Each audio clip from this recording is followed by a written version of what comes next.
Hello, travelers. Professor GreyTail here. I know that you have already learned much about our magical world, where good and evil intertwine their wands in an eternal dance. But I am certain I can still surprise you.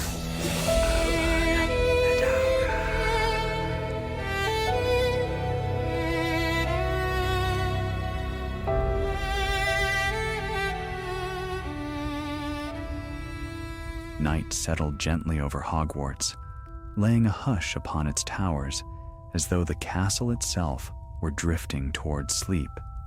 Lanterns glimmered in distant corridors, softened by drifting motes of dust that sparkled like tiny stars.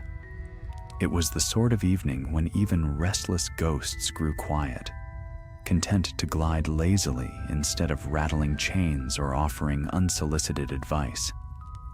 For 3 first-year students, however, sleep remained far away. Mara Dunn pressed her nose to the cold window pane of the Ravenclaw common room, her breath fogging the glass. She was small for her age, with quick eyes that rarely missed anything, and tonight, those sharp eyes had caught something unusual. Down in the courtyard, a faint blue shimmer pulsed near one of the lesser-used stairwells, as though the castle were breathing light. "That's the 3rd night in a row," she whispered. Behind her, Cedric Hale sat curled in an armchair, pretending to read, but clearly listening. Cedric always pretended not to be paying attention. He believed it kept trouble from noticing him. Soft-spoken, gentle, more comfortable around magical creatures than other students, he now peeked over the top of his book. "You're sure it's not just moonlight?" he murmured. "Moonlight doesn't flicker," Mara replied, "and it doesn't follow the same pattern every night." From the far side of the room, Tessa Bramble strode over, her chestnut braid swinging behind her like a banner. She came from a long line of witches, and she carried herself as though the entire world were a challenge she fully expected to outwit. "If something interesting is happening, why am I only hearing about it now?" she demanded, folding her arms. Mara stepped back from the window.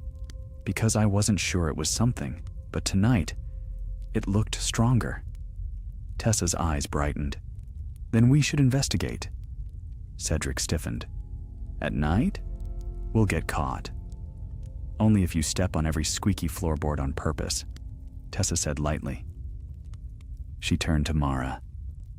"Come on, you saw it. Doesn't it feel like it's calling to be solved?" Mara hesitated. The idea tugged at her curiosity, irresistible and bright. She had not grown up expecting magic to be real, and now every new mystery felt like a puzzle she had been waiting her whole life to unlock. "All right," she said, but quietly. Cedric sighed, closed his book, and rose to join them. "I know I'm going to regret this." They slipped from the Ravenclaw common room under the watchful gaze of the bronze eagle door knocker, which offered no riddle at this hour, only a silent, knowing glint. The corridor beyond was dim, the only light coming from torches that crackled softly as the trio passed. Hogwarts always shifted at night. Portraits snored behind their frames or mumbled half-awake complaints. Cold drafts appeared without warning, carrying the faint smell of old parchment, broom polish, or, once, a whiff of chocolate cake from the kitchens far below. Tonight felt stranger still. Every few steps, Mara sensed a faint tremor in the stone beneath her boots, as though the castle were holding its breath. They descended 2 staircases, then another that tried to twist halfway through, but Tessa stomped her heel down hard, forcing it back into place. "Not tonight," she muttered. Cedric pointed ahead. "That's the one Mara described." They approached the narrow stairwell that led toward the disused classrooms of the East Wing. rooms that once hosted lessons, long replaced by newer ones. It was a lonely stretch of hallway, the kind most students avoided simply because it felt forgotten. A pale shimmer pulsed at the bottom of the stairs, just as Mara had seen. It hovered like a wavering veil of mist, casting bluish glints across the stone. "What is that?" Cedric whispered. Mara shook her head. "I've never seen anything like it." Tessa took a bold step forward. "Only one way to find out." Before Cedric could protest, she reached out, and her hand passed cleanly through the shimmering veil. The air stirred. A faint hum rose, the sound of something ancient awakening after a very long rest. The shimmer flexed outward, brightening, curling inward as though forming an archway. Mara stared, heart hammering. "It's reacting. To us," Cedric breathed. Then, without warning, the floor trembled violently. Torches flickered out. Dust rained from the ceiling. The shimmering veil snapped wide like a door flung open by an invisible hand. A gust of cold, enchanted wind pulled at their robes, tugging them forward. "Mara!" Cedric shouted, grabbing her arm. But the pull was strong, far too strong. Light swallowed them. The stairwell vanished. Stone, torchlight, and corridor dissolved into a whirl of motion as the three first years tumbled into darkness. When the spinning stopped, they landed in a heap upon solid floor. Cedric groaned. Tessa pushed hair out of her eyes. Mara sat bolt upright, heart pounding as her gaze swept the shadowed chamber around them. They were no longer anywhere near the east wing, nor anywhere she recognized within the castle at all. A faint blue glow drifted across the walls, settling upon carved symbols that looked older than Hogwarts itself. Cedric whispered, "Where are we?" Mara drew a slow breath, steadying her voice. "Someplace the castle hasn't shown anyone in a long, long time." They rose to their feet, and the chamber hummed in response, welcoming them or warning them. The trio could not yet tell the difference. But this was the beginning of the conflict that would shape their year. They had awakened something hidden, and now they would have to uncover what it wanted before Hogwarts itself unraveled around them. The blue glow deepened, as though stirred by their very breathing. It washed over the walls in slow, rippling waves, revealing more of the chamber with each pulse. Rough-hewn stone curved overhead into an arch that felt older than any classroom or corridor they had seen. Dust lay thick upon the floor, undisturbed for centuries, until tonight. Tessa brushed off her robes and stepped forward, her footsteps sending faint echoes into the shadowed distance. If this is some forgotten cellar, it's a very dramatic one. Cedric kept close behind, his eyes flicking from carvings to corners, as though expecting something to leap out. "I don't think this is a cellar," he whispered. "Look at the walls." Mara already had. Strange sigils wound along the stone in looping patterns, carved not in straight lines but in spirals, as though meant to guide the eye through some unspoken meaning. She reached out, but paused just short of touching one. "They look like early magical runes," she murmured, "older than the ones we study." Tessa leaned closer. "How old?" Mara swallowed. "Possibly as old as the founders." A hush fell over them. The light hummed once, a low vibration deep within the chamber's stone belly, as if acknowledging their realization. Cedric shivered. "We should find a way back.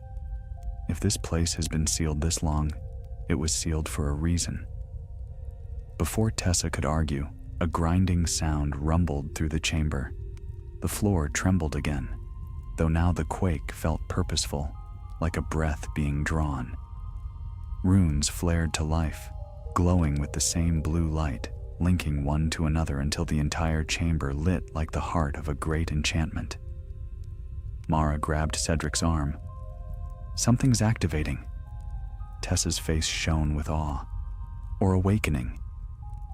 A circular platform at the center of the room rose from the stone with a soft hiss, its surface polished and etched with runes that spiraled inward. Above it, the air shimmered, gathering itself into a faint, hovering shape, almost like a lantern flame struggling to form. "Don't touch it," Cedric said quickly. Tessa ignored that entirely and took another step forward. "Tessa," Mara hissed. "I want to see what it is," she replied, though her voice softened with uncertainty. She lifted her wand, its tip glowing faintly. Lumos. The chamber brightened just enough to reveal the shape more clearly. It was not a creature, nor was it a spell in any form they knew. It resembled a cluster of floating shards, each a sliver of light, circling something unseen at the center. They pulsed gently, as though responding to her magic. Mara stepped forward cautiously. "It's reacting to our presence. I think it's testing us." Cedric's breath caught. "Testing us? Why?" A sudden crackle raced through the air. The floating shards spun faster, brightening until they filled the room with a cold, star-like light. The platform beneath them sank slightly, creating a soft click that echoed far too loudly. Then, voices. Not clear ones, but faint whispers threading through the air, speaking no language they understood. The runes on the walls throbbed in time with the sound. Mara whispered, "It's ancient magic, very ancient." The whispers rose, curling into a single, sharp note. The light flared and shot outward in 3 narrow beams, each striking one of them squarely in the chest. Tessa staggered back. Cedric gasped. Mara felt the force of it push the breath from her lungs. But there was no pain, only a sudden rush of awareness, as though the light had peered into them, searching for something. Then the beams snapped back into the hovering shard cluster, which dimmed once more. Tessa steadied herself. What was that? Mara drew a trembling breath. A trial, or the beginning of one. Cedric frowned. But why us? We didn't come here on purpose. Magic doesn't care about purpose, Tessa said softly. Only potential. Before they could argue, another part of the chamber stirred. The far wall slid open with a deep, grating sound, revealing a narrow corridor lined with flickering blue torches. A path, an invitation, or a warning. Cedric shook his head. We could wait here until someone finds us. Who would know where to look? Tessa replied. Mara hesitated, but only briefly. Curiosity, the same curiosity that had drawn her to Hogwarts in the first place, spoke louder than her fear. We need answers, and if this place is reacting to us, it might not let us leave until we understand why. Tessa nodded approvingly and strode toward the corridor. Cedric followed reluctantly, muttering a quiet appeal to every protective charm he could remember. Mara took a final glance back at the glowing platform before joining them. The corridor stretched into the dark like a throat carved from old stone. The torches cast wavering shadows that danced along the walls. As they walked, the air grew warmer, carrying a faint scent of old parchment and something sharper, like metal warmed in a forge. Cedric's voice was barely audible. Do you feel that? The air. It's alive. Indeed, it seemed to hum faintly, as though magic soaked it so deeply, the very walls breathed with power. At last they emerged into a second chamber, smaller than the first, but no less strange. Its walls were smooth and bare, save for a single archway carved into the stone ahead of them. Upon the arch glowed 3 symbols, a quill, a feather, and a flame. Mara stared. These weren't carved by accident. Tessa stepped under the arch. What do they mean? We'll have to find out, Mara replied. The moment all three passed beneath it, the floor glowed beneath their feet. The archway sealed behind them with a thunderous boom, cutting off the faint blue light of the corridor. Darkness swallowed them. Then, slowly, a warm golden glow blossomed around them, revealing a vast underground hall filled with columns that stretched into unseen heights. But this hall, unlike the first chamber, was not empty. Something stirred in the shadows between the columns, a soft rumble, the scrape of claw across stone. Cedric froze. That was not wind. Mara lifted her wand. Tessa did the same. A shape unfurled itself from the darkness, massive, sinuous, glinting faintly like polished stone. A guardian. The first trial had begun. The creature's silhouette stretched across the floor like a living shadow, long and serpentine, its scales whispering against the stone. Columns trembled as it wound its way forward, golden light glinting across ridges of armor-like plating. Mara held her breath, her wand raised though her hands shook. Cedric's voice was a faint quaver. It's not a serpent. Look. Its eyes. Two amber eyes opened fully, not slit like a snake's, but bright and wide, gleaming with eerie intelligence. The creature lowered its head, and the glow revealed feathered crests running along its spine. Feathers made not of softness, but of thin, luminous blades. A strange blend of beast and enchantment, as though crafted by ancient hands rather than born of nature. Tessa whispered, a guardian fashioned from spellcraft. The creature sniffed the air. Its breath rolled over them in a slow, rumbling wave, warm but tinged with the faint metallic scent they had noticed in the corridor. It tilted its head, studying them as though it weighed their worth. Mara swallowed hard. It's waiting. Waiting for what? Cedric asked. To see what we do, she replied. Before any of them could make another move, runes flared to life across the hall floor, circles of soft gold that formed beneath each of their feet. The guardian lifted its head, releasing a low, resonant hum that rippled through the chamber. The runes brightened, pulsing in time with Mara's heartbeat. Then the guardian struck. It lunged, not toward them, but across the hall, sweeping its body in a rolling arc that sent a powerful gust of air toward them. Mara staggered backward. Cedric dropped to his knees. Tessa braced herself, planting her boots firmly. It's testing our reflexes, she shouted over the gale. Mara's mind raced. The first chamber had examined them. The runes had responded to each of them. Now this creature presented itself as the next challenge, a trial not of knowledge, but of instinct. Spread out, Mara cried. Don't bunch together. They darted away from the glowing circles. The guardian's eyes tracked them, unblinking. It reared back, the golden feathers along its spine flaring outward like a fan, casting wild shadows. With a deep roar, it slammed its forelimbs upon the floor. Stone cracked beneath the force, and glowing fissures tore outward in jagged lines. Cedric yelped and leapt aside as a fissure split the ground at his feet. Tessa raised her wand. Stupefy! The red flash hit the creature's scales and ricocheted harmlessly into the shadows. It won't work, Mara called. It's not alive in the normal sense.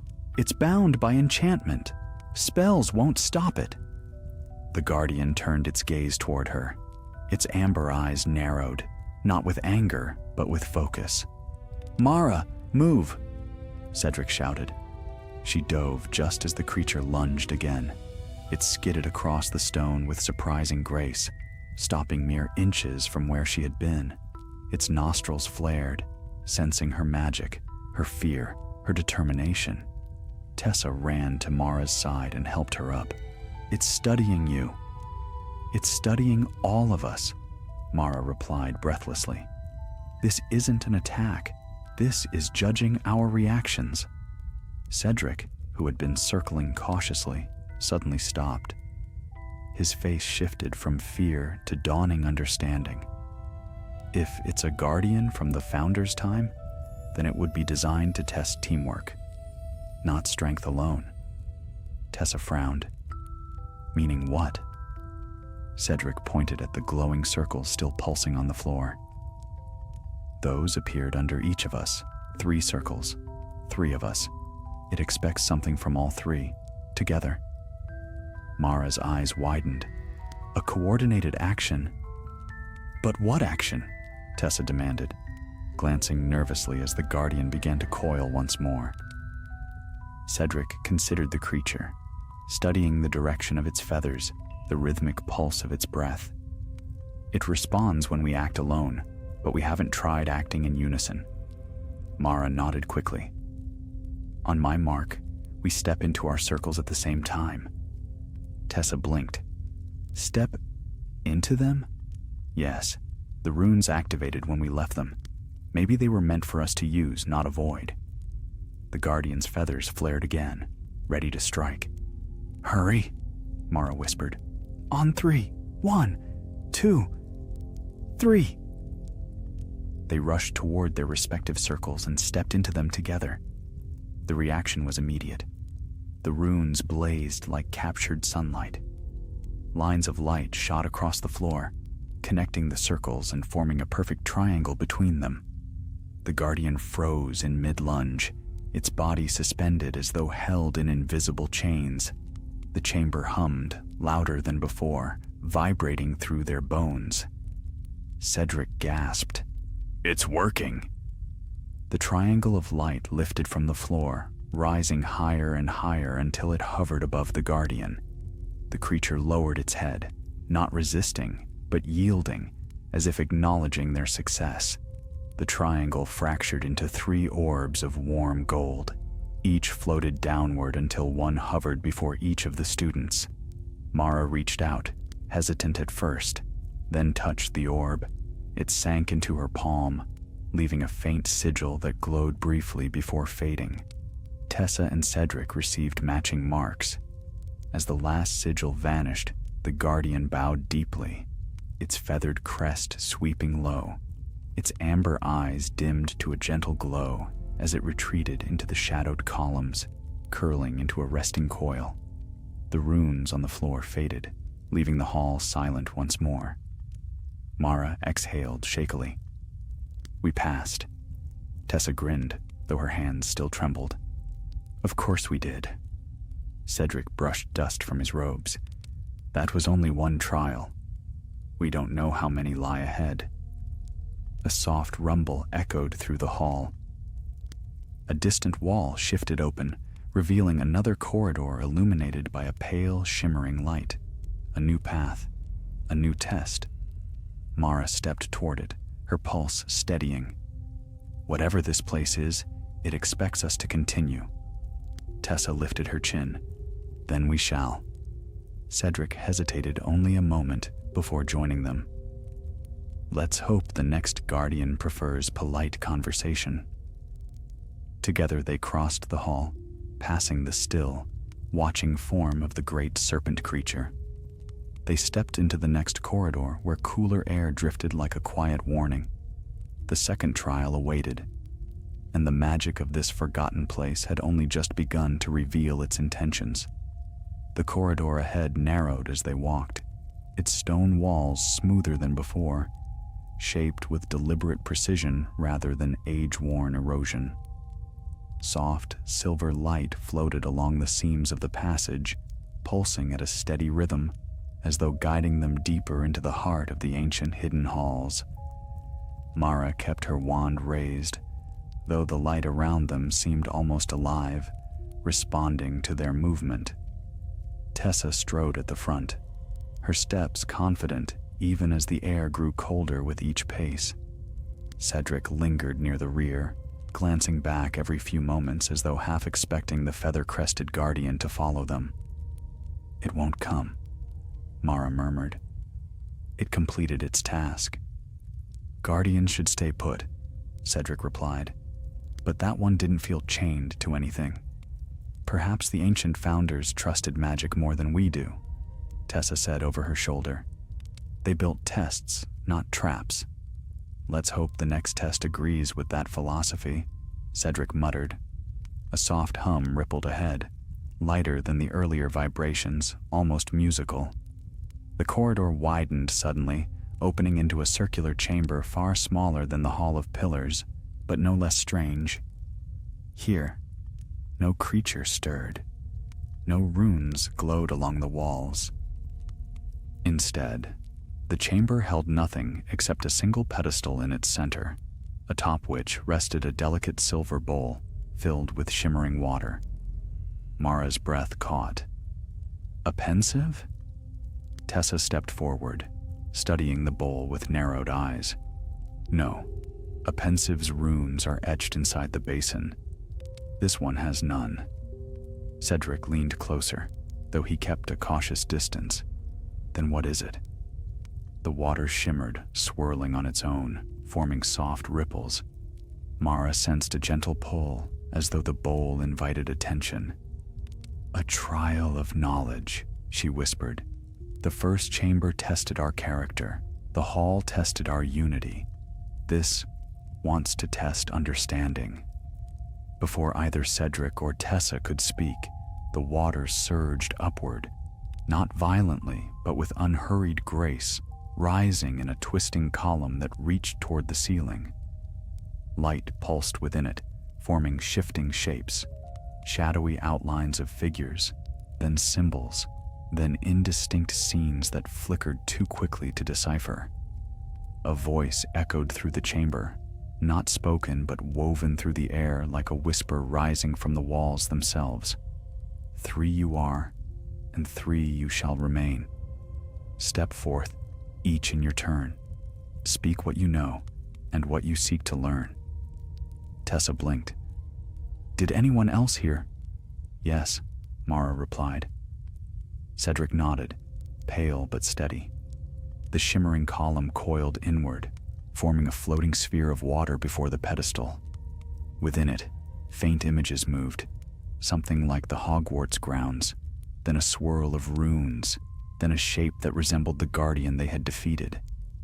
Everything shifted too swiftly to grasp. Tessa stepped close. "So, one of us speaks first." Cedric held out a hand. "Wait," the voice said, "speak what you know." "What does that mean?" Mara studied the water carefully. "I think it wants truth, not spells, not cunning, knowledge, insight." Tessa gave a determined nod.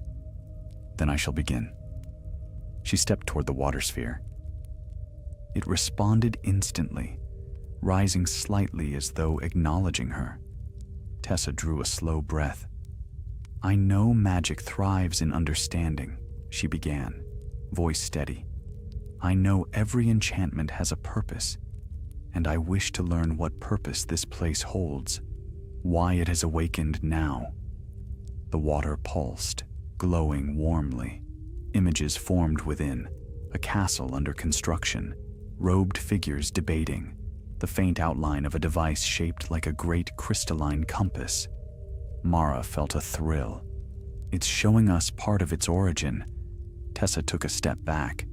"Who's next?" Cedric swallowed hard but stepped forward. The sphere lowered, meeting him at eye level. "I know," he said softly, "that creatures sense things we do not. I know magic breathes through them as much as through wands, and I want to learn what creature slumbers in these halls, and whether it is meant to awaken fully." The sphere glowed brighter still. Within it appeared the image of an enormous chamber, larger than any they had seen, with some vast shape curled at its center. Not a serpent, not a dragon, something older. A chill traced Mara's spine. Cedric stepped back quickly. "Your turn, Mara." Mara approached. The sphere seemed to brighten at her nearness. She felt no fear, only a deep curiosity.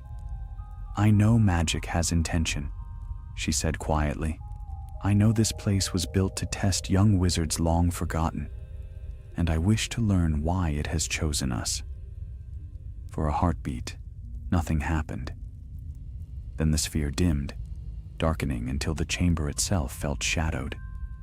From its depths rose a single image, stark and unmoving, the shimmering veil that had swallowed them back in the stairwell. Only now it glowed with threads of runes she had not seen before, runes interlocked in a pattern she did not recognize. Tessa whispered, "What does that mean?" Before Mara could guess, the sphere collapsed with a gentle splash, returning to the bowl. The voice filled the chamber once more. Knowledge spoken, intent revealed. "The second trial is complete." Cedric exhaled shakily. That was the second trial? It felt too easy. The pedestal rumbled in answer. The floor beneath them shifted as though the chamber itself disagreed with Cedric's conclusion. Stone rotated, gears turning behind the walls, and a section of the floor sank downward, revealing a spiral staircase leading into darkened depths. Tessa smirked. "You had to say something." Cedric muttered something unheroic under his breath. Mara approached the staircase. Cold air drifted up from below, ancient air filled with the scent of deep earth and something older, something waiting. She turned to the others. "This is where the real danger begins." Tessa lifted her wand. "Then let us meet it boldly." Cedric steadied himself. "And carefully. Boldness is no good if we get eaten." "Agreed," Mara said with a faint smile. Together they descended, their footsteps echoing down the winding stair. Torches ignited as they passed, bursting into pale blue flame, revealing walls marked with even older runes, faded, cracked, as though barely holding their shape. The stairs ended at a vast stone door carved with 3 sigils, the same quill, feather, and flame they had walked beneath earlier. As they approached, the sigils glowed, the door trembled, and slowly opened. A pitch-dark chamber waited beyond, silent as a tomb. For an instant, none of them moved. Then a sound rose from the darkness, soft at first, like distant breathing, then louder, a deep rhythmic pulse, alive, ancient, waiting. Mara felt the air shift around them. "This," she whispered, "is the third trial." The darkness beyond the stone doorway felt alive, thick as velvet and heavy with age. As the 3 stepped past the threshold, blue torches flared to life along the curved walls, revealing a chamber vast as the Great Hall, yet carved entirely beneath the earth, an unseen depth somewhere far below Hogwarts. But unlike the earlier halls, this one bore no symbols, no guardians, no guiding runes. Instead, it held a single immense form at its center, a shape coiled tightly upon a raised dais. Its surface was neither scale nor stone, but something between, smooth, dark, and faintly reflective, like obsidian caught halfway through a metamorphosis. Cedric froze. "That's the creature from the water's vision." Tessa took a cautious step forward. "It's sleeping." Mara shook her head. "No, not sleeping. Waiting." The air pulsed with slow, rhythmic vibrations, like a heartbeat echoing through miles of ancient stone. Each thrum rippled through their bones, steady and unmistakably alive. As they approached, faint lines of silver coursed along the creature's folded form, tracing its edges as though revealing a hidden outline. Cedric whispered, "What if this is the real reason the founders built these halls? What if this thing, whatever it is, was meant to stay sealed?" Mara scanned the room. Then the trials would have guarded it, not let us directly here. This chamber is not a prison. It is a sanctuary. Tessa lifted her wand, her eyes narrowing. But a sanctuary for what? At her question, the creature stirred. only slightly, like a breath shifting beneath blankets, but enough to send a cold gale sweeping outward. Dust spiraled upward in dancing coils. The torches dimmed, bending toward the dais as though pulled by an unseen tide. Mara steadied her voice. This is the third trial. We must understand what it wants. Cedric stepped closer, though fear trembled in his limbs. It reacted to what we said in the last chamber, to what we seek. Yes, Mara said. Truth woke the water. Unity stilled the guardian. This one requires something deeper. A sudden crack ran along the creature's surface, followed by another. The obsidian-like shell split with a sound like snapping ice. Golden light leaked from the fractures, growing brighter with each heartbeat. Cedric stumbled backward. It's waking fully. Tessa grabbed his sleeve. No, look. The creature wasn't emerging. It was releasing. The shell broke apart in a burst of golden dust, spreading outward in shimmering clouds that drifted like gentle snowfall. The dais beneath it shifted, revealing not a living beast at all, but an immense crystalline structure, shaped like a great heart, faceted and hollow at its center, pulsing softly with light. Mara stepped forward, breath caught in awe. It's not a creature. It's a magical core. Cedric blinked. A what? A reservoir, she whispered. A source of ancient spellcraft, power collected and preserved. I read once that early wizards stored magic in physical forms, so great spells could endure centuries. Tessa frowned. Then why was it hidden? Mara looked around the chamber. Because something this powerful needs extraordinary protection. Cedric exhaled shakily. And now it's awake. As though hearing him, the crystalline core brightened. 3 beams of pale gold shot outward, halting just before touching the trio. The beams hovered there, waiting. Tessa lifted her wand warily. Should we do something? Mara nodded. This is the trial. It seeks our magic. Cedric's eyes widened. But if it draws too much, no, Mara said softly. It tested our spirits. It tested our minds. Now it asks for our magic, not to take, but to judge. With slow resolve, she raised her wand. The golden beam enveloped it gently, warm and tingling, as though reading the very shape of her magic. Tessa followed, lifting her wand to meet the light. Cedric hesitated longest, then eventually murmured a quiet charm of focus before raising his. The room brightened. The beams swept through their wands, then through their hands, then into their chests. Not painfully, but with a sensation like warm wind rushing through them. Their thoughts sharpened, their magic hummed, their fears quieted beneath a strange, calm clarity.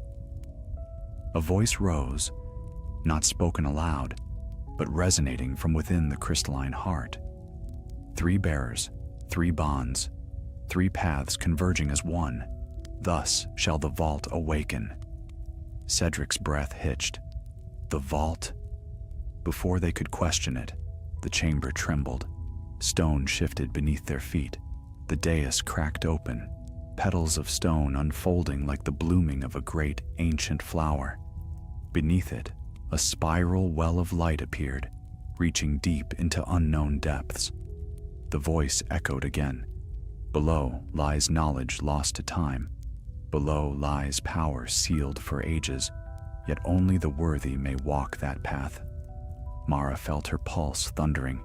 There's more, another level. Tessa's eyes blazed with equal parts fear and excitement. Then we descend. Cedric looked between them helplessly. We're going deeper? Into something even older than this? Magic chose us, Mara said firmly. Running isn't an option anymore. The crystal pulsed once, bright enough to cast their shadows across the far walls. Then, slowly, it dimmed, folding itself back into stillness. The golden dust that had once formed its shell drifted downward like fading stars. Torches along the walls flared one by one, illuminating the newly revealed passage spiraling below. A cold wind whispered up from the depths, carrying with it faint, echoing sounds, like distant bells, or perhaps voices. Tessa stepped onto the first stone of the spiral descent. "Well," she said with steady determination, "if there is a fourth trial, let it come." Cedric groaned softly, but followed. "I liked the first trial better. It only tried to crush us." Mara moved between them, her heartbeat strangely calm now. "We face whatever lies ahead together. That is what the vault demanded." As they began their descent, the chamber above sealed itself with a slow rumble, leaving them illuminated only by pale blue flames that flared to life along the walls of the spiraling stair.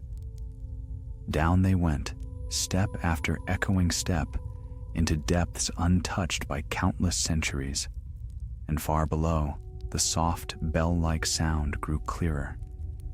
Something waited in the heart of the vault, something older than the castle, something that had chosen this moment, this trio, to awaken. Their true challenge had only just begun. The stairway wound ever downward, its edges worn smooth by ages of patient silence. Pale flames awakened as they passed, each torch flickering to life with a soft sigh, as though roused from dreams. The air thickened with the scent of deep earth and ancient dust, but beneath it lay something more, something bright, metallic, and faintly sweet, like the breath of old magic stirring after centuries of slumber. Cedric hugged his cloak tighter. "We must be beneath the lake by now." "Far deeper," Mara murmured. "The stone's too cold for lake-level passages. This part of the castle hasn't breathed fresh air since long before we were born." Tessa touched the wall lightly. "These runes, they're older than the ones above. They're fading, but they still hum. Hear it?" They paused. The faint ringing they had heard earlier grew clearer now. Not bells exactly, but something like the chime of crystal struck by a careful hand. Slow, measured, calling them onward. At last, the stairway ended in a cavernous landing, where the stone before them had been shaped into a towering archway of dark marble veined with silver. Across the arch shimmered a thin barrier of rippling mist, glowing faintly from within. Cedric swallowed. "Do we walk through it?" Tessa lifted her chin. "We've come this far, haven't we?" Mara hesitated only long enough to steady her heartbeat, then stepped first. The mist parted around her like warm water, leaving a brief tingling across her skin. Cedric followed nervously. Tessa strode through last with determined grace. On the other side lay a chamber unlike any they had seen.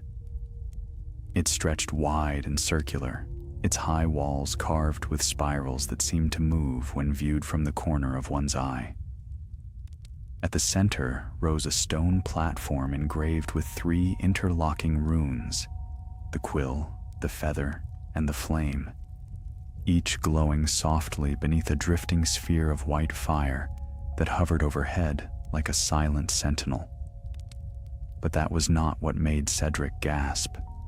Along the outer ring of the chamber sat stone figures, 20 in all, shaped like wizards and witches in robes so intricately carved they almost seemed to sway. Their expressions varied, some stern, others curious, a few even kind, yet every statue faced the center, as though watching the platform with unblinking devotion. Tessa whispered, "Who are they?" Mara approached one cautiously. The figure's robes bore designs she recognized only from ancient illustrations, patterns worn by the earliest magical scholars of the age when Hogwarts' school of witchcraft and wizardry had only just risen from stone. "They're witnesses," she said softly. "Set here to observe the trials, Cedric looked uneasy. Let's hope they stay statues. As if in answer, the chamber trembled gently. The white fire above the platform pulsed, flaring brighter. A voice, echoing, layered, ageless, filled the room. 3 chosen not by lineage nor by wand, but by convergence of heart. The 3rd trial begins. Tessa stepped back. That wasn't the last one? No, Mara said. The creature wasn't the 3rd trial. It was a gate. This is the true test. Cedric grimaced. Brilliant. The white fire descended, drifting until it hovered inches above the runes on the platform. The runes brightened, their interlocking shapes shifting, like parts of a great puzzle rearranging themselves. Then the platform split into 3 paths, each forming a separate narrow walkway that extended outward like spokes of a wheel. At the end of each walkway grew a faint shimmer, forming a gateway of swirling light. The statues stirred. Their eyes glowed faintly. Cedric yelped and leapt behind Tessa. They moved. No, they awakened, Mara breathed. They're judging. One statue stepped forward. Its stone arm rose, pointing toward the 3 paths.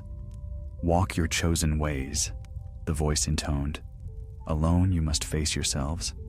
United you must return, or the vault remains sealed. Tessa scowled. Of course, a separation trial. Cedric looked horrified. But we work best together. Which is why a true test must divide us, Mara replied gently. Each path glowed brighter, pulsing like a heartbeat. Mara felt drawn to the far left path. The runes beneath it shimmered in patterns reminiscent of puzzles, questions, and shifting riddles. Knowledge, intellect, her domain. She stepped toward it. Mara! Cedric called, but she lifted a hand. We must trust the vault, she said, and each other. Tessa approached the center path. Its shimmer flickered like fire, bold and fierce, a challenge to courage and will. This one's mine. Cedric stared at the rightmost path. Its light felt softer, warm like the breath of creatures in forests. Not a challenge of strength, of understanding, harmony with magic's gentler nature. He sighed. I suppose this is mine. When each stood before their separate path, the statues raised their arms in unison. The white fire soared upward once more. Begin. The floor rumbled. The gateways flared. Mara felt the ground beneath her shift, and suddenly her walkway stretched forward into an endless corridor of floating stone steps. She caught one last glimpse of Tessa and Cedric, each disappearing through their own swirling light, before her own gateway swallowed her with a rush of wind. She landed upon smooth stone. Silence enveloped her. The corridor ahead was narrow, lit by small silver flames drifting along the walls like wandering wisps. Every few steps, new runes appeared beneath her feet, glowing briefly before fading. Her heartbeat steadied. This was her trial, one not of fear nor instinct, but of wit. The chamber widened at last into a circular space. At its center hovered 3 floating tablets, each etched with a different rune pattern. Beneath them lay a pedestal carved with shifting grooves. She stepped forward. The tablets glowed brighter. A voice whispered, not booming like before, but soft and close, as though spoken from the stone itself. Rearrange the truth. Restore what time has broken. Mara examined the grooves upon the pedestal. Paths for the tablets to fit, but jumbled and incomplete. It was a puzzle. A logic test. Something she had done countless times with books and riddles, though never with enchanted stone capable of igniting or collapsing a room.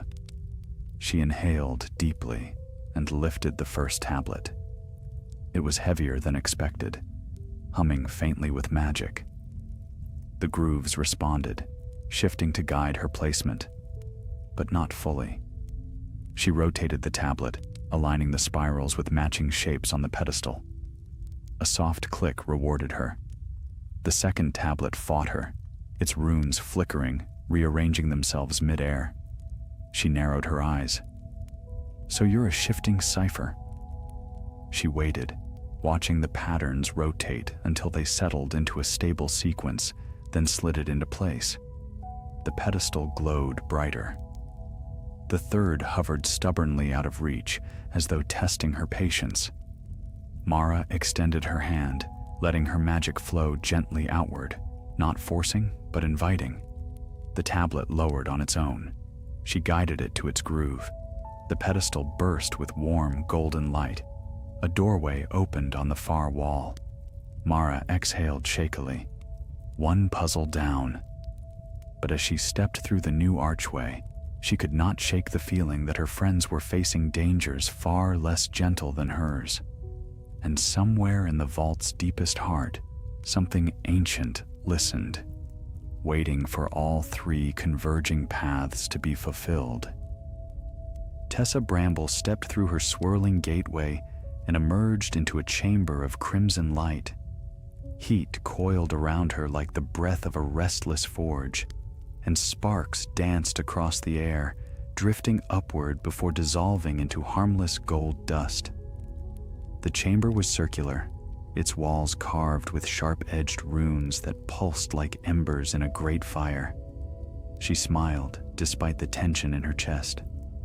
A test of courage. Fitting. The moment her boots touched the stone, the floor trembled. A ring of flame ignited around the room's perimeter, rising high enough to block any thought of escape.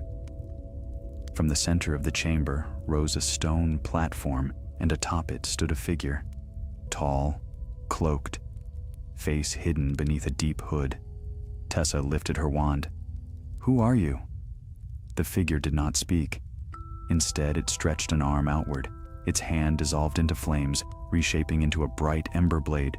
So, not a person, a construct. Tessa braced herself as the construct leapt down from the platform, landing with a heavy crack that sent heat rolling across the chamber. She knew instantly that this trial was not about defeating the thing. It was about enduring it. The construct advanced with smooth, relentless steps. Tessa dodged the first strike, the ember blade slicing the air with a sizzling hiss. She countered with a blast of concentrated light. "Lumos Maxima!" The flare struck the construct squarely in the chest. It staggered, but did not fall. Instead, its ember blade grew brighter, rippling with fiery patterns. Tessa narrowed her eyes. "All right then, no holding back." She darted sideways, weaving between arcs of flame as the construct swung again and again, each blow scorching the floor where she had stood only moments before. Heat bit her skin, sweat burned her eyes, but she pushed forward. Every movement felt like dancing inside a rising blaze. The construct thrust its blade downward. She rolled beneath it, sparks showering her cloak. Her wand flashed. "Expulso!" The blast cracked against the construct's side, sending its cloak whipping back, but the figure remained upright, its ember-fused frame merely glowing hotter. A voice whispered inside her mind, faint and distant, as though carried from the stone itself. "Fire tests not the strong, but the steadfast." Tessa exhaled. Then, "I must endure." The construct lunged again, swifter now. Tessa blocked the blow with a shield charm, but the force pushed her to one knee. Her shield cracked, flames licked at the edges. She gasped, forcing herself upright. She conjured a second shield, then a third as the blazing figure pressed forward. Each shield shattered faster than the last. Her heartbeat thundered, her legs trembled. But she refused to retreat. "You will not break me," she hissed. She dropped her shield and instead thrust her wand downward. "Protego ring!" A protective circle burst outward from her, expanding into a dome that wrapped her in shimmering gold. The construct's blade struck the dome repeatedly, each impact ringing like a gong. Heat accumulated until the shield glowed nearly white. Tessa grit her teeth. Her arms ached as though she held the dome aloft with her own hands. Just when she thought the shield might collapse, the construct pulled its blazing blade back. It paused, tilted its head, then stepped away. The dome dissolved. Tessa fell to one knee, panting. The construct raised its ember hand and extinguished the blade. Its form shimmered, flame shedding away until only a faint glow remained. Then it bowed. A single flame drifted from its chest, floating gently toward her. The flame hovered above her palm, soft and warm, not burning, but comforting, like the glow of a hearth on a winter night. The voice whispered again, "Courage is not the absence of fear. Courage is choosing to stand while fear breathes fire." The flame sank into her hand, leaving a faint sigil that pulsed, once then faded to a warm ember beneath her skin. The chamber trembled. The circle of fire receded into the floor. The far wall split open, revealing a narrow passage illuminated by golden sparks drifting lazily through the air. Tessa straightened, exhaustion fading beneath fierce satisfaction. "One trial complete," she murmured. "Now to find the others." She strode into the passage without a backward glance. Cedric Hale's path had led him into a chamber opposite in nature, cold, still, and carved in sweeping arcs reminiscent of forest boughs. Pale green light dripped from the ceiling like falling leaves, each mote drifting silently downward before dissolving into the floor. At the chamber's center lay a creature, not carved, not conjured, but living. Cedric approached slowly, his breath catching. It was small, no larger than a Kneasel kitten, with fur made of woven moss and twigs. Its eyes glowed faintly, pools of soft emerald light. The creature trembled, clearly frightened. "A trial of empathy," Cedric whispered. He knelt, careful not to cast a shadow across the trembling creature. "It's all right," he murmured. "I won't hurt you." The creature blinked, but did not move closer. Cedric reached into his cloak and withdrew a bit of biscuit he had saved from supper. Plain, simple, and wholly unmagical. He placed it on the floor and nudged it forward. The creature tilted its tiny head. After a long pause, it stepped forward, sniffed, and gently nudged the biscuit back toward him. Cedric frowned. "Not food, then?" The creature sat back, paws folded. Then the chamber shifted. Vines unfurled from the walls, reaching toward the creature like searching hands. The tiny being flinched. Cedric instantly stepped between it and the vines. "Stop it!" he shouted. The vines froze. The chamber fell silent. A whisper rose around him, gentle as rustling leaves. Protection freely given, compassion freely shown. The heart of harmony beats within you. The creature stepped forward. Its small paw touched his hand. Light bloomed beneath Cedric's palm, soft green, like starlight through forest canopies. The sigil that appeared glowed once, then faded into warmth beneath his skin. The vines retreated. The chamber opened a path of pale green light. Cedric lifted the creature carefully. It dissolved into glowing motes, drifting toward the ceiling before vanishing like mist. "Goodbye," Cedric whispered. He stepped forward toward his next trial. In their separate chambers, the three had passed their appointed tests. But deep below, in the lowest reaches of the ancient vault, something stirred at their progress. The runes that bound the vault's final seal brightened for the first time in centuries. 3 sigils, knowledge, courage, harmony, glowed in unison upon the stone, and something vast shifted in the dark, sensing that the chosen 3 grew closer to awakening what the founders themselves had hidden from the world. Their paths would soon converge again, and when they did, the vault's greatest truth would finally rise to meet them. Mara Dunn moved deeper into the passage beyond her completed puzzle, the silver flames lighting her way as though pleased with her progress. The corridor opened into a long hall, shaped like a spine of ancient stone, its walls carved with sharp, angled runes that shifted subtly whenever she tried to study them directly. The air hummed with thought. Not magic alone, thought. She felt it brushing her mind like a curious, invisible hand. "Another test," she whispered. "But of what kind?" Ahead, the hall ended at a stone archway engraved with the emblem of Ravenclaw House, the eagle stretching its wings in a spiral of swirling feathers.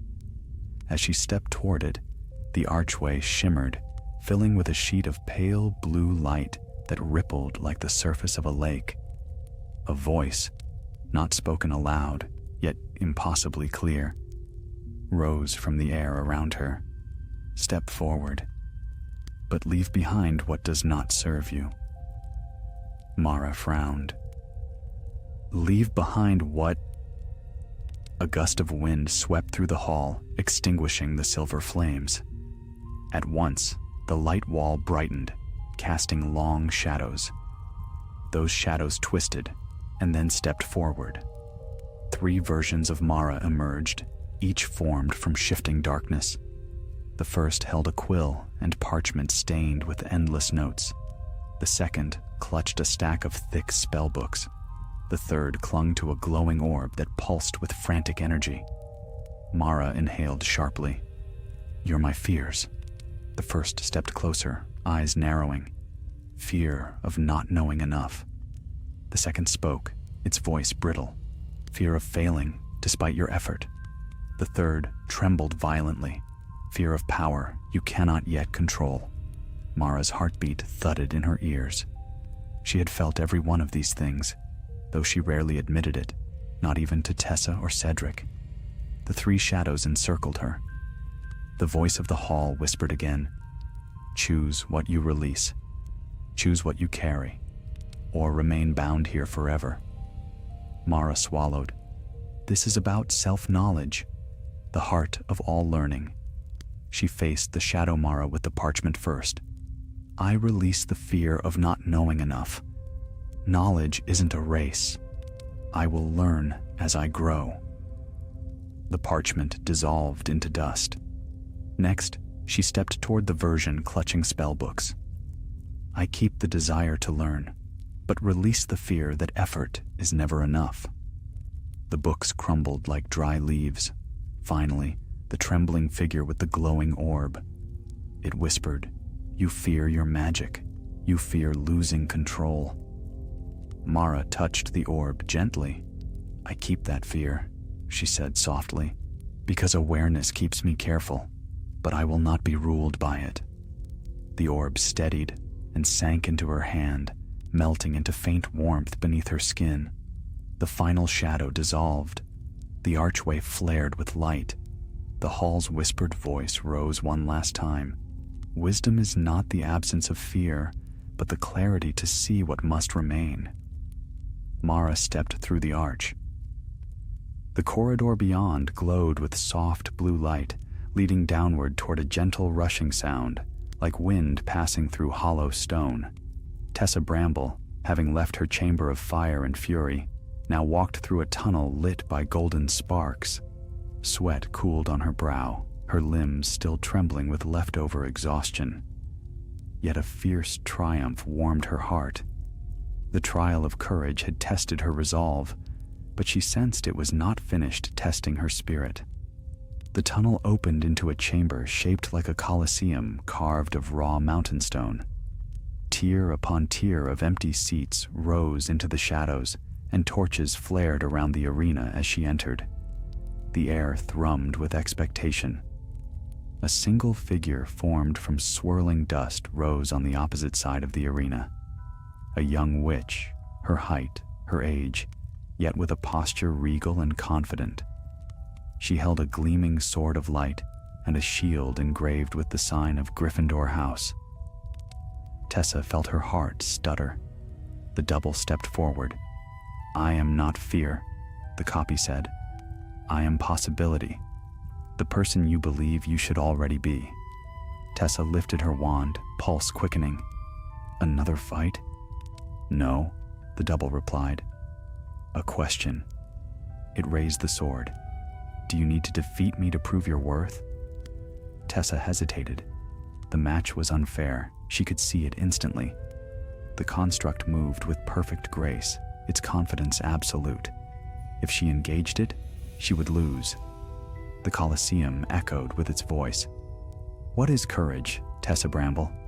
Proving yourself stronger, faster, braver." Tessa lowered her wand. "No," she whispered. "Courage is choosing to act with truth, even when it doesn't look heroic." She stepped back. "I do not need to fight you. I only need to accept who I am." Silence rippled across the arena. The construct's sword lowered. Its expression softened. "You have chosen well." The figure dissolved into a warm gust of wind that wrapped gently around her, leaving behind a glowing sigil like a small flame beneath her collarbone. The arena faded. A new path opened. Cedric Hale left the chamber of the moss creature and entered a tunnel filled with drifting lights that resembled floating seeds. They brushed his arms softly, leaving trails of silver-green glow behind. He walked carefully until he reached a wide expanse filled with water, crystal clear and perfectly still. The ceiling shimmered like a reflection of a starlit sky. On the far shore stood a creature shaped like a stag, but made of woven moonlight. Its antlers spread like delicate branches. Cedric approached slowly. The stag bowed its head. Then its image fractured, and dozens of smaller light creatures, foxes, owls, serpents, cats, even dragons in miniature, swirled around him in a glowing cloud. A whisper rose from everywhere at once. "Your heart hears magic others do not, but do you trust what you hear?" A fox of silver light brushed his leg. A tiny dragon perched on his shoulder. Cedric closed his eyes. "Yes," he whispered, "I trust it." The creatures burst into a whirlwind of light, merging into a single brilliant thread that shot downward, marking his palm with a soft green-gold sigil. The lake parted down the center, revealing a descending path. Cedric followed. 3 trials, 3 paths completed. Far below, beneath the heart of the ancient vault, the runes of the founders blazed to life upon a massive stone door sealed for centuries. The sigils of knowledge, courage, and harmony flared in unison. The chamber rumbled. Chains of pure magic began to unwind.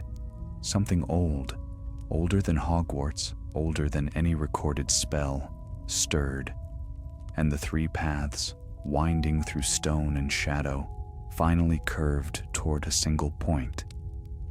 The Chamber of Convergence, where Mara, Tessa, and Cedric would at last be reunited, and where the true secret of the vault would be revealed.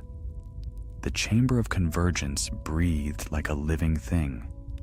Its walls curved into a perfect circle, carved from stone so dark it seemed to swallow light, yet streaked with threads of silver that pulsed gently, slow, rhythmic, like the heartbeat of the earth. 4 towering pillars ringed the room, sculpted into the likenesses of robed figures whose faces were swept smooth by time. Between the pillars, a faint mist drifted like slow-moving starlight. At the chamber's center lay a circular platform of polished obsidian. 3 paths fed into it, 3 trails of glowing footsteps that faded only when each of the chosen reached its end. Mara arrived first. She stepped cautiously into the vast chamber, holding her wand steady, her eyes drinking in every shifting rune and shimmer of mist. Her breath quivered with awe. She could feel her mind sharpen, as though the chamber itself encouraged thought. This place, it feels like the center of everything. Light flickered behind her. Footsteps echoed. Tessa emerged from the golden passage, her cloak scorched at the edges, her cheeks still flushed with heat. She spotted Mara and strode forward with a grin that masked her exhaustion. "You're alive," Tessa said brightly. "Good. I was prepared to drag you out if necessary." Mara laughed softly, tension easing. "And you? Burnt, battered, not reduced to ashes?" Tessa gave a dramatic bow. "Courage, my dear Mara. It is a most inconvenient virtue." Another light swelled across the chamber. Cedric stepped quietly from the green-lit path. He looked calmer than they expected, peaceful even, but there was something new in his eyes, a steady confidence. He offered a small smile. "Glad you're both here," he said simply. The three stepped together onto the central platform. As soon as they stood side by side, the silver threads across the walls brightened, weaving into luminous patterns that spiraled inward. The mist drew away from the pillars, revealing massive stone reliefs carved into each: a quill, a flame, a feather, and at the fourth, an empty circle. "We've seen these before," Mara whispered, "but never all four." Tessa pointed her wand at the empty relief. "Why is that one blank?" Before Mara could speculate, the platform trembled beneath their feet. Runes climbed its edges, igniting in rings of blue, gold, and green, the colors matching the three sigils they had earned. The stone beneath them warmed, and a low hum built into a deep, resonant tone that filled the entire chamber. Cedric swallowed. "Something's awakening." The pillars shuddered. Cracks of light split across the ceiling. A voice, not thunderous, not sharp, but vast, echoed through the chamber as though carried by centuries of waiting. 3 paths chosen, 3 hearts tested, 3 keys restored. Mara reached instinctively for Cedric's hand with one of hers and grasped Tessa's with the other. The 3 stood together while the chamber glowed brighter. The voice deepened. "Long has the vault of convergence slept, long have its secrets waited, but now the door may open." The floor beneath them groaned, splitting along hidden seams. The obsidian ring rose like a great lid turning upon unseen gears. Beneath it lay a spiraling descent, far gentler than the others, its steps carved from pale quartz that glimmered like starlight trapped in stone. Tessa let out a breath. Another descent. Fantastic. Cedric peered downward. "But this one feels different." Mara nodded slowly. "Yes, the trials are done. Whatever lies below, it isn't meant to test us." "Then what is it meant for?" Tessa asked. "The truth," Mara whispered. They began their descent. The stairs wound narrowly at first, then broadened into a pathway carved with scenes of ancient magic. Wizards casting spells with no wands, creatures born from pure enchantment, a great castle rising from the earth.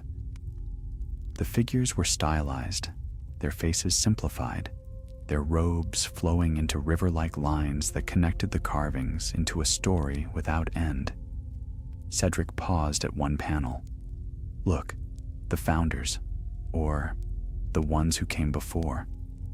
Mara touched the carving lightly. "This vault is older than Hogwarts, maybe older than all known schools.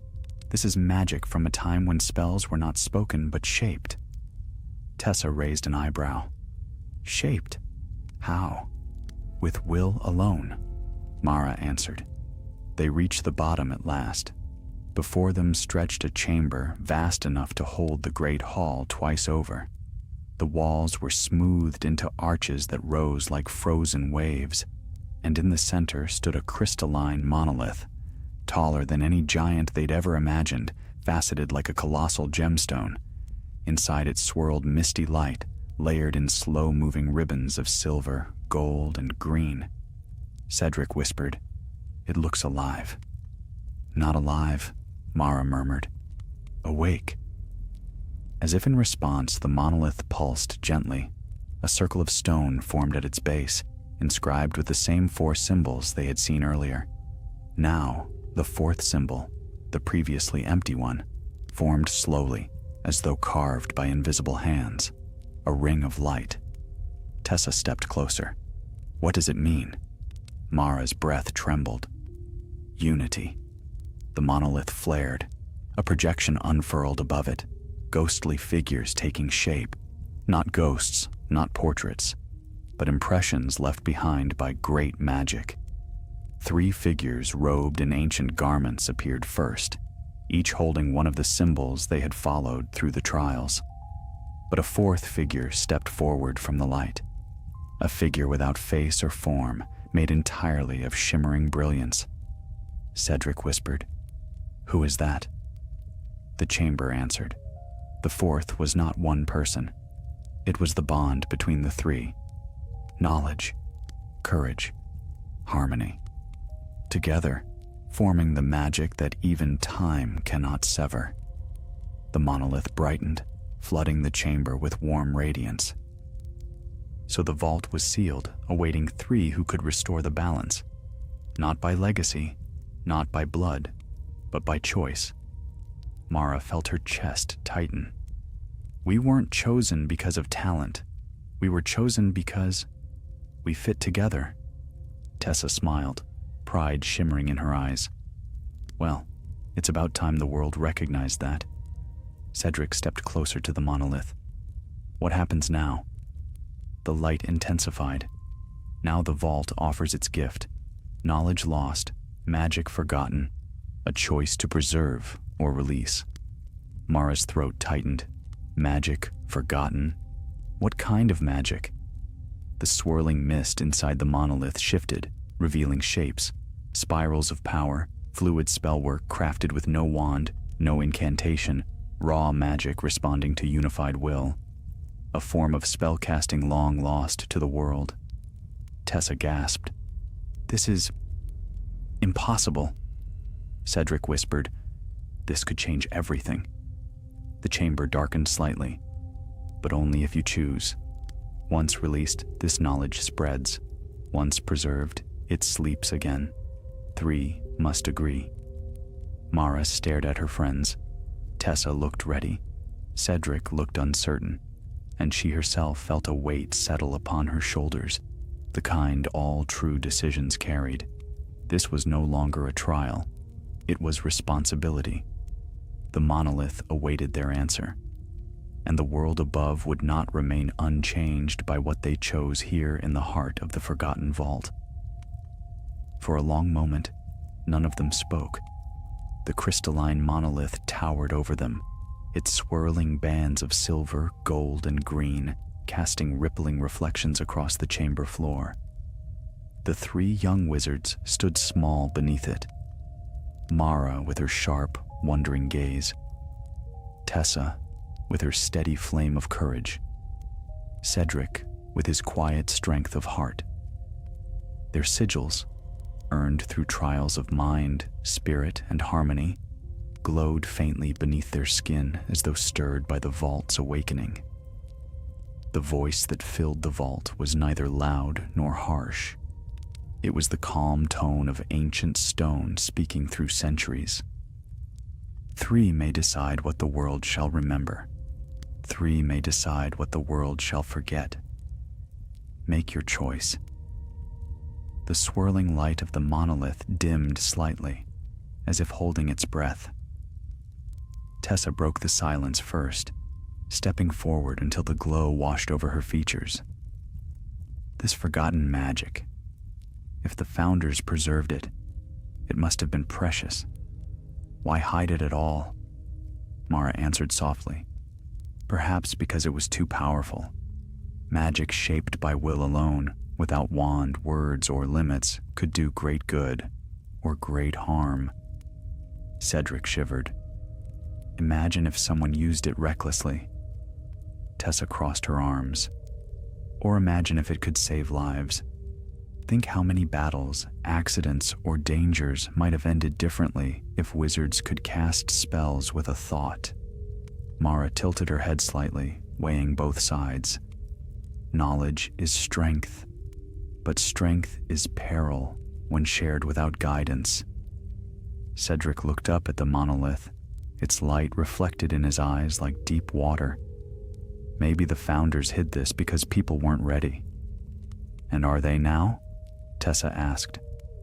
Cedric hesitated, but Mara stepped forward, placing her hand lightly on the cold quartz floor. This vault chose us, she said. Not 4 of us, not 1. It required 3 paths, 3 trials, and 3 hearts.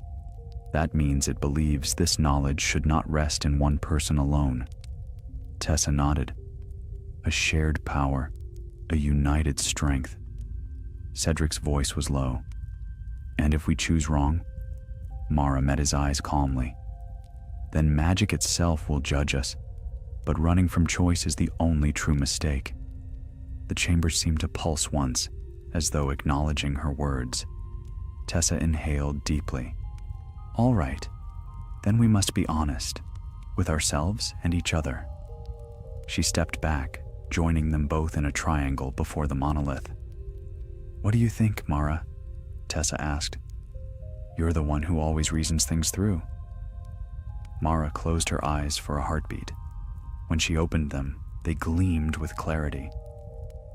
I believe knowledge must not stay buried forever, but neither should it be released carelessly. If we choose release, it will spread. If we choose preservation, it will sleep again, maybe for centuries more. Cedric considered this. But is there no middle? No way to release it slowly, safely? As if responding to his question, the monolith's swirling lights shifted, forming the outline of a single glowing circle hovering above them. 3 united hearts may choose one bond: release, preserve, or bear. Bear? Tessa repeated. What does that mean? The chamber answered at once. To bear is to carry knowledge in secret, to guard it, not hide it, to choose when it may be shared and with whom. The swirling light condensed into 3 smaller spheres which hovered just above their heads. Cedric exhaled slowly. So the magic lives within us, but does not spread unless we allow it. Mara nodded, thoughtful. A burden, a gift, a responsibility. Tessa grinned faintly. Sounds like wizardry. The spheres brightened, awaiting their decision. Mara spoke first. I choose to bear it. Knowledge should be held with wisdom. Tessa lifted her chin. I choose to bear it. Power should have guardians, not jailers. Cedric hesitated, the soft green light shimmering faintly around him. He thought of the tiny moss creature, of the moonlit stag, of the spark of harmony that had touched his heart. I choose to bear it, he whispered, because some magic needs care, not silence.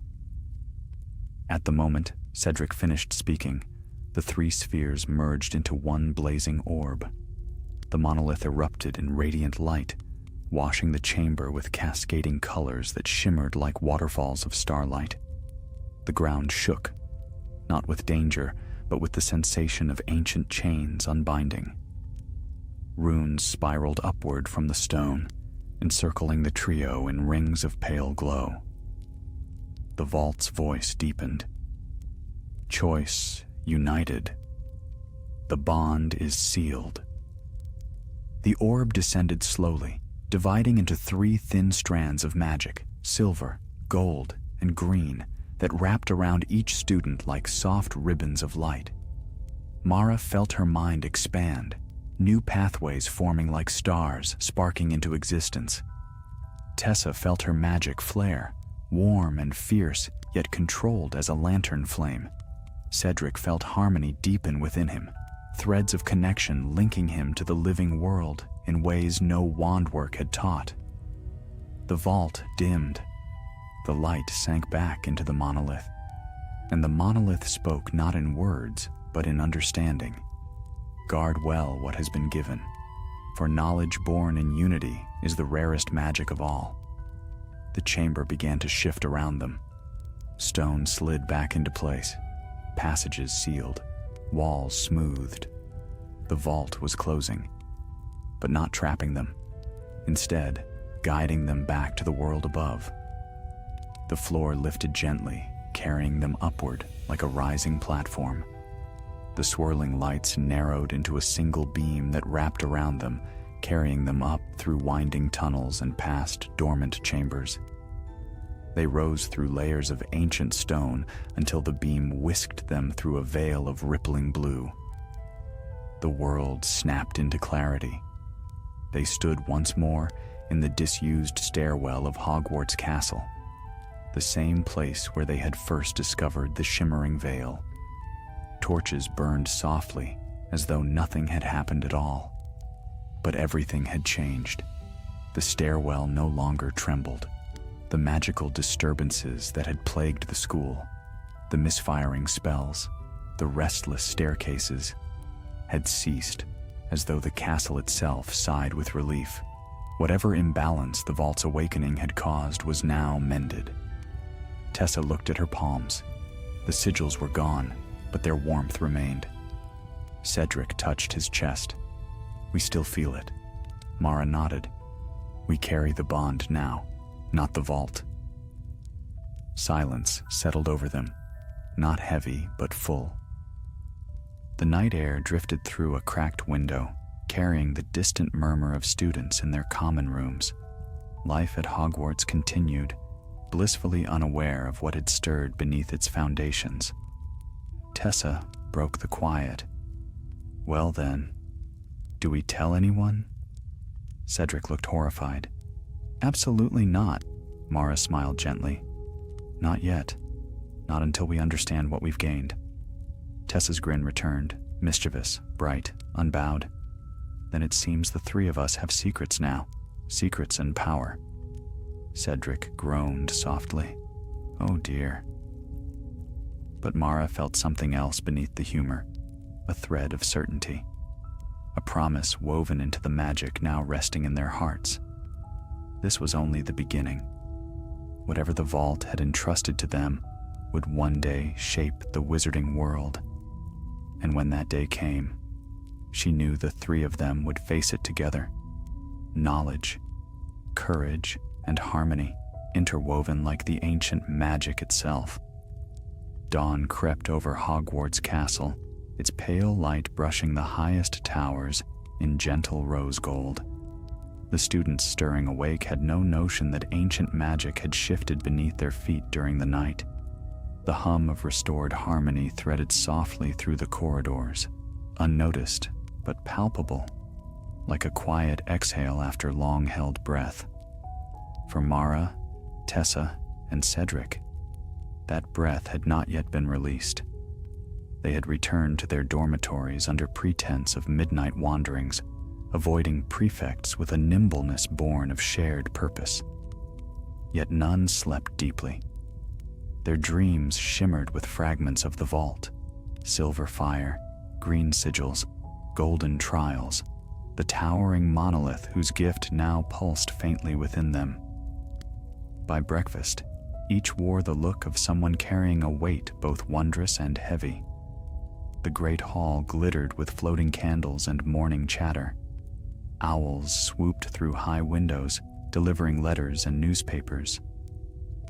The long tables buzzed with rumors, staircases that had stopped misbehaving, vanishing drafts, objects drifting less unpredictably. "The castle feels steadier today," murmured a fifth-year Ravenclaw near Mara. "Almost like it's relieved." Mara kept her gaze fixed on her porridge, though she felt Tessa's eyes from the Gryffindor table and Cedric's from Hufflepuff. 3 glances met across the hall, brief, knowing, shadowed with caution. No one else must suspect. Not yet. Lessons that day proved more difficult than usual. Not because the magic misbehaved, but because none of them could focus entirely on what professors said. In Transfiguration, Mara kept feeling wisps of magic drift from her fingertips unbidden, shaping faint ripples in the air before she forced them still. She refocused on the mouse she was meant to transform into a teacup, but the mouse gazed at her as though sensing something new within her. In care of magical creatures, Cedric knelt beside a timid mooncalf, murmuring soothing words. The creature relaxed more quickly than usual, nuzzling his palm with unfamiliar trust. He felt the subtle glow of harmony stirring inside him, answering the creature's heartbeat as naturally as breathing. Professor Kettleburn blinked. "Remarkable connection today, Hale." Cedric flushed scarlet. "Just luck, sir." Tessa's struggles came during charms. Incantations felt different now, lighter, warmer, as though responding not only to her voice but to her intent. A simple Wingardium Leviosa lifted her quill too high, swirling it joyously about the ceiling like a tiny feathered bird before she wrestled it back down. Professor Flitwick clapped delightedly. "Such power for a first year, my dear Miss Bramble. Do teach the others your trick." Tessa forced a grin, though Mara and Cedric saw the flicker of unease beneath it. After classes, they reconvened in a quiet alcove behind a tapestry depicting a dancing troll, a spot rarely visited except by those lost or extremely persistent. Tessa arrived first, arms crossed. "We need to talk." "No arguments here," Cedric said, slipping in a moment later. "I nearly set a mooncalf glowing." Mara followed, her brow furrowed with quiet concern. "The magic is awakening inside us faster than I expected." Tessa leaned in. "So what do we do? Pretend nothing's different? Hope we don't accidentally set our cloaks on fire?" "No," Mara said firmly. "We learn control, slowly, quietly, together." Cedric nodded, "But somewhere safe." "There's the abandoned astronomy loft," Tessa offered. "No one goes there since the telescopes were moved." Mara hesitated. "We'll need to be careful. The gift the vault gave us isn't meant to be obvious." Cedric shivered.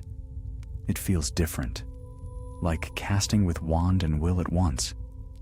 "Because that's exactly what it is," Mara murmured. "The ancient magic wasn't meant to replace spells. It was meant to enhance them through unity. The vault said as much." Tessa cracked a grin. "Then let's see what we can do as a united trio." But Mara shook her head. "Not yet. One step at a time. If the vault trusted us with this gift, we must honor that responsibility." Their discussion fell quiet as footsteps approached. The three tensed, but relaxed when a familiar ghost drifted by through the wall, humming faintly. Nearly headless Nick seemed lost in his own thoughts and paid them no mind. When the ghost floated away, Cedric whispered, "Do you think the castle knows what we've done?" Mara considered this with a seriousness beyond her age. "Hogwarts is alive in its own way. It certainly felt the vault awaken, but I believe it trusts us." Tessa arched an eyebrow. "You believe?" "I feel it," Mara admitted. "The halls feel hospitable again, balanced." Cedric exhaled in relief. "Good. I don't want the school to start shaking every time I sneeze." They shared a laugh, the first easy one since before the trials, and the tension eased from their shoulders. Yet as they left the alcove and walked toward the grand staircase, a chill drifted through the corridor, soft, faint, almost imperceptible. Mara paused mid-step.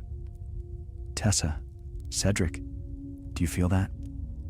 Tessa frowned. "Feel what?" Cedric shivered slightly. Something cold, like a draft. But it was no draft. The torches lining the corridor flickered once, then steadied. A whisper, too soft to be real, brushed by Mara's ear. "Awakened, awakened." She spun, nothing, only empty stone and hanging banners. Cedric's face paled. I heard it too. Tessa stiffened. A ghost? No ghost sounds like that, Mara whispered. This voice came from below, from the vault. Cedric's throat tightened, but we closed it. The magic sealed behind us. Yes, Mara murmured, but something inside it was watching, something beyond the monolith. They stood in uneasy silence. Before they could speak further, a cluster of students appeared at the far end of the corridor, laughing noisily. The trio exchanged quick glances. There would be no more secret conversations for now. We meet in the astronomy loft tonight, Mara whispered. Bring nothing suspicious, and act normal. Tessa pushed open the door to the stairwell. Normal, she muttered. Easy. Cedric sighed. I don't think my life will ever be normal again. As they parted to join their respective common rooms, none noticed the faint shimmer that rippled across the floor, silver, gold, and green interwoven, before fading from sight. Nor did they hear the deep echo that resonated through the castle's foundations, too low for ordinary ears. The vault was not merely closed, it was listening, watching, waiting, for something only the three of them could awaken or prevent. Night cloaked Hogwarts castle in a velvet hush, starlight spilling over its turrets like silver dust. The winds sweeping past the towers carried the scent of pine and lake water and something else, something shifting, ancient, watchful. In the hidden corners of the school, torches flickered strangely. Shadows stretched longer than they should, and though no student spoke of it openly, an unspoken tension lingered in the air, as though the castle itself waited for a decision not yet made. Three young wizards knew exactly why. Mara, Tessa, and Cedric moved quietly through the dim corridors toward the abandoned astronomy loft. Their steps were light, their expressions serious. To any passing prefect, they might have seemed like ordinary first years sneaking about for mischief, but their purpose was far more grave. For the past day, something else had stirred within the vault's depths. They had felt it, first as whispers, then as tremors, subtle, barely perceptible, but undeniably real. The vault's decision had not ended the story. It had begun one. Tessa reached the loft first and shouldered open the heavy wooden door. A rush of cold night air swept in, smelling of moonlight and old stone. The vast circular space stretched ahead, once used for charting stars before newer telescopes were installed elsewhere. Dust gathered on the cracked floor, cobwebs draped the rafters like tattered banners. But the sky above, oh, the sky was radiant. The roof had no ceiling. It opened directly into the heavens, allowing the stars to burn bright and clear, unbroken by glass or spells.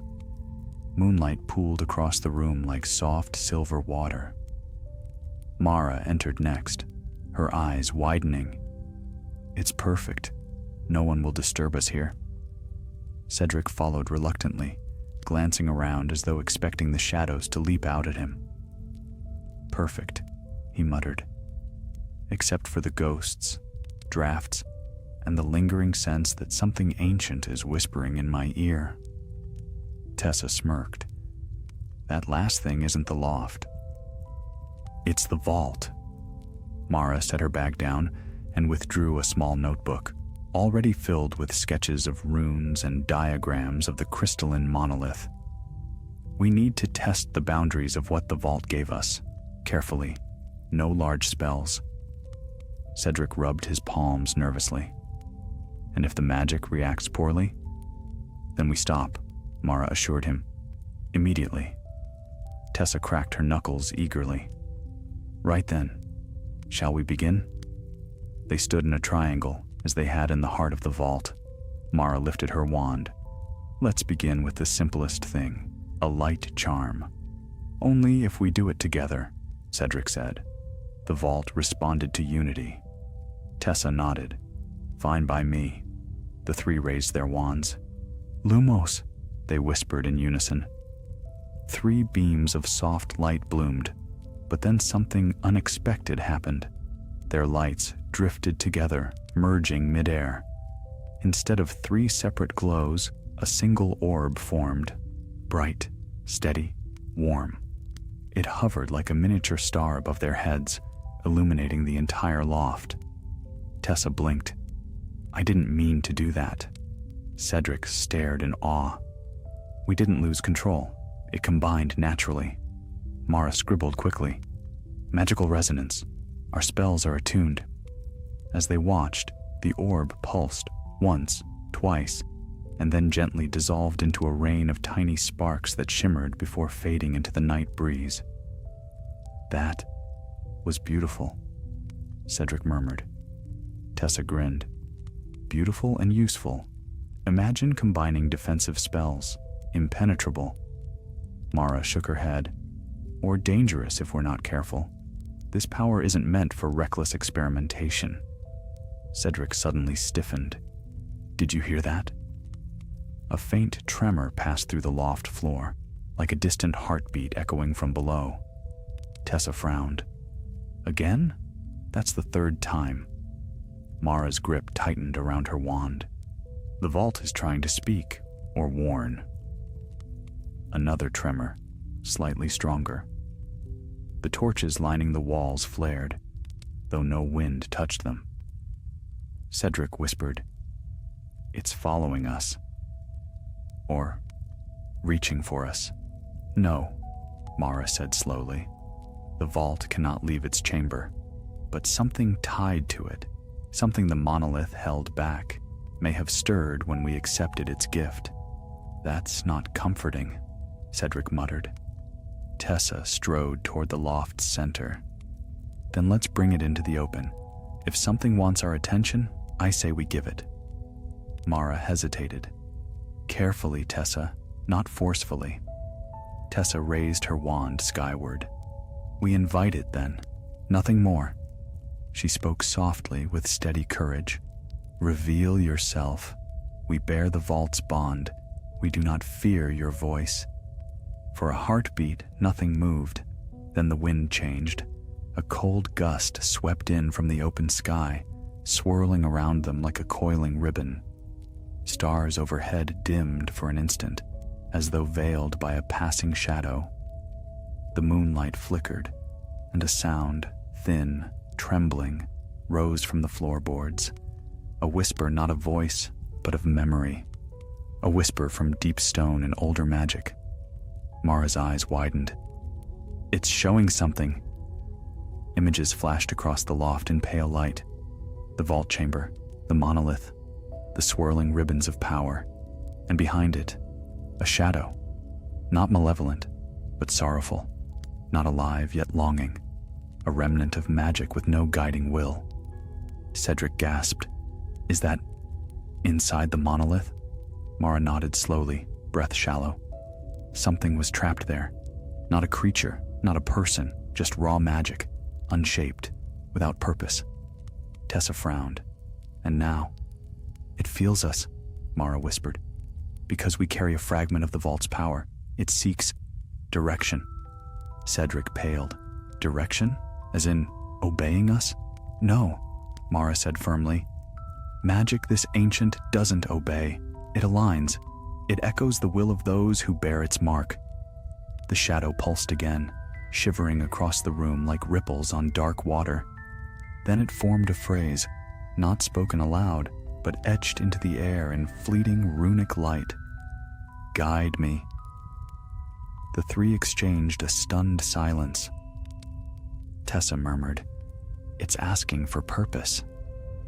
Cedric whispered, "What if we can't give it one?" Mara stepped forward, heart pounding. "Then it will wander, and wandering magic is dangerous." The runes flickered again. "Guide me, or I drift." Wind surged around them, tousling their robes and sending parchment flying. Tessa grabbed Mara's arm. "We have to act. Now." Cedric's voice trembled. "But how do we guide something we barely understand?" Mara closed her eyes. In the vault's trials, she had learned clarity. Tessa had learned conviction. Cedric had learned harmony. Together, they bore the bond. Unity, Mara whispered. That is how we guide it. She raised her wand. Tessa, Cedric, join me. The three formed a circle once more, hands brushing. The shadow stilled, sensing their intent. Mara spoke with unwavering calm. We guide you toward balance, toward stillness, toward harmless rest. Cedric added softly, toward peace. Tessa finished firmly, and not toward harm. Their sigils flared beneath their skin, silver, gold, green. The shadow quivered, then slowly, it softened, its jagged edges smoothed, its chaotic shivers eased. It folded inward like a settling cloak of mist. The runes in the air glowed once, peace. Then the shadow dissolved into gentle motes of light, drifting upward until they vanished into the night beyond the open roof. The wind calmed, the torches steadied, the castle exhaled. Cedric sagged in relief. Did we just soothe ancient magic? Tessa wiped her brow. We guided it. Thank Merlin it listened. Mara stared at the place where the shadow had vanished, her heart still thudding fast. We did more than soothe it, she whispered. We proved we can guide the vault's power responsibly. But even as the calm returned, something unsettled fluttered in her mind. If a fragment of the vault could drift upward, what else might emerge if their vigilance ever faltered? As they left the loft, the moon trailing silver light behind them, a thought took root in each of their hearts.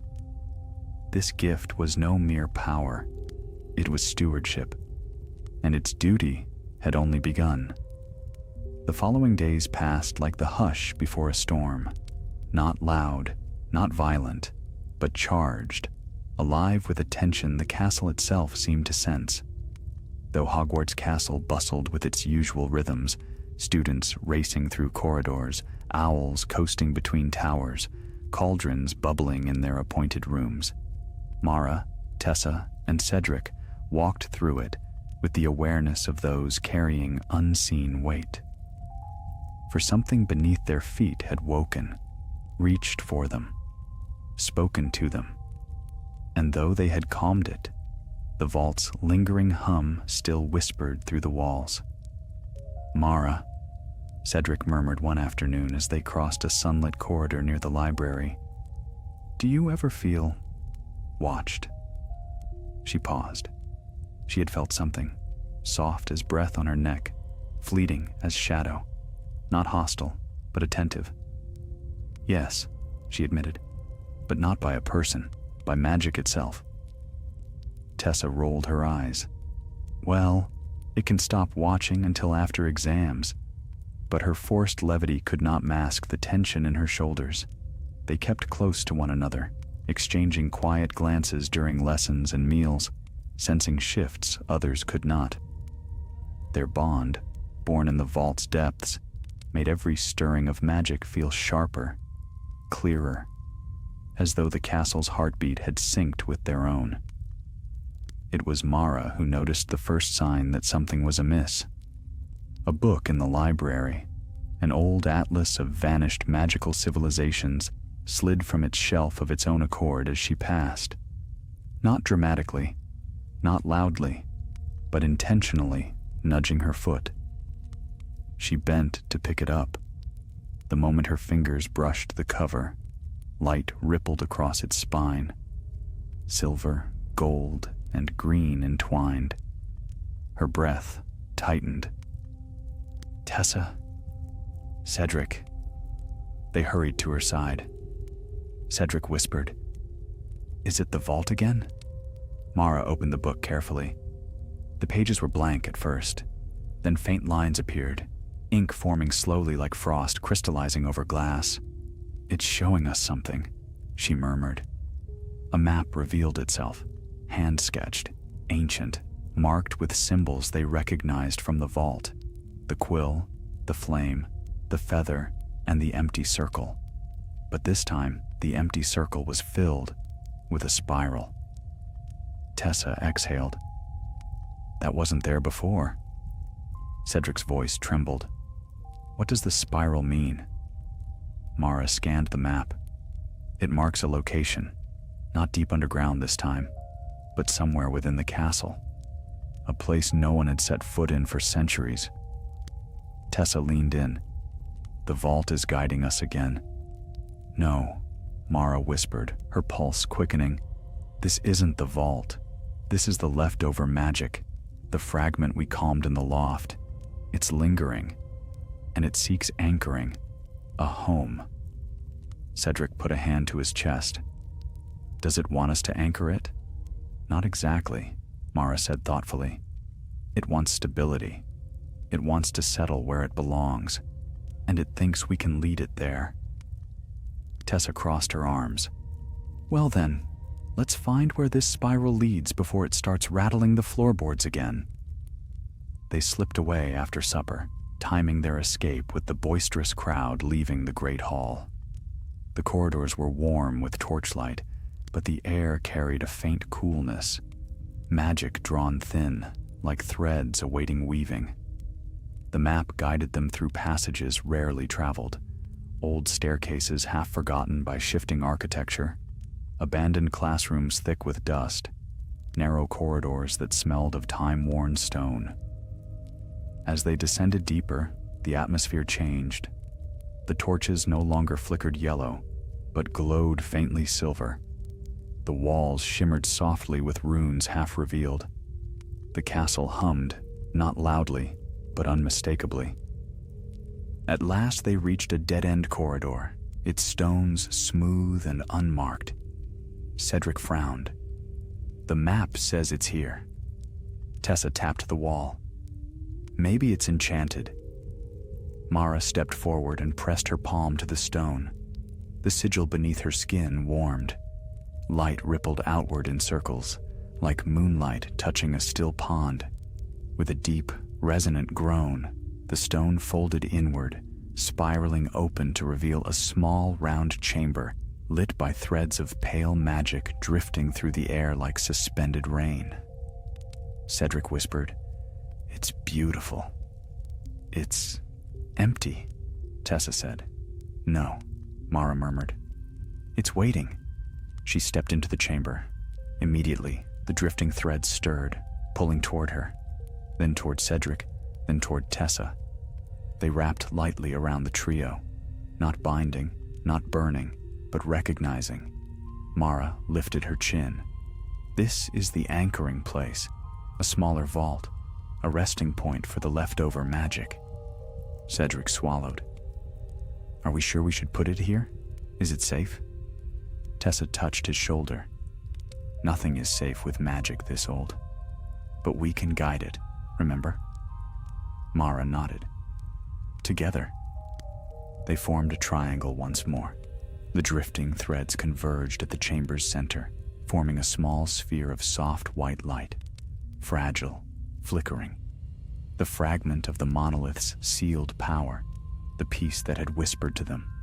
The sphere trembled weakly. Cedric felt his harmony sigil warm. "It's fading." "Not fading," Mara said. "Adrift, until we give it purpose." Tessa lifted her wand. "Let's do it." Their voices rose softly, not in incantation, but in intention, the language of the ancient vault. Mara, clarity. Cedric, balance. Tessa, strength. Their sigils flared. The sphere brightened. Threads of light spiraled around it, weaving themselves into a gentle, pulsing glow. The chamber walls warmed, runes igniting in slow waves, accepting the magic, cradling it. The sphere nestled into a notch in the stone, like a heart settling into a chest. The chamber exhaled. The map dissolved into dust. The tremors quieted. The whispers faded. Cedric let out a shaky breath. "We did it." Tessa smiled wearily. "Even ancient magic gets tired. Good to know." Mara steadied herself with a deep breath. Hogwarts is balanced again. The vault's fragment isn't drifting anymore. It's anchored, peaceful. They turned toward the corridor, only to stop, for a final ripple spread through the chamber, forming a message in soft, floating runes. Guardians born not of destiny, but of choice. Your bond binds more than magic. It binds the future. Tessa blinked. Guardians? Cedric paled. Future? Mara's eyes widened, but not with fear, with understanding. This wasn't just about waking forgotten magic, she whispered. It was about preparing the world for what comes next. Tessa groaned.